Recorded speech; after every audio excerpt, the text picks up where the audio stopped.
Okay, the next thing I have to do is turning out to be what has become the toughest part of installing this heat sensor in the Gaggia Classic.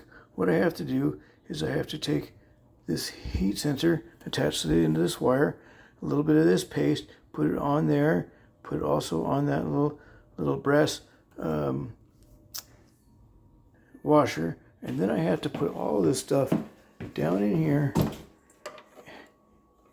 and in this little hole in the edge of the boiler. And I got to get my hand in there. I got to turn this whole thing around and around until I get it tight. And then at that point, it's a matter of just hooking everything up and putting everything back. And I think, at that point, it's not going to be tough. But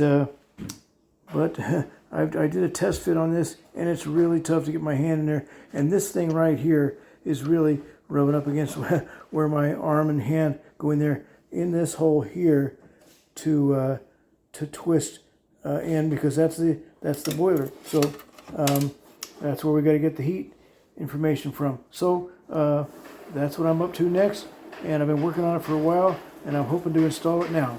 All right, wish me luck.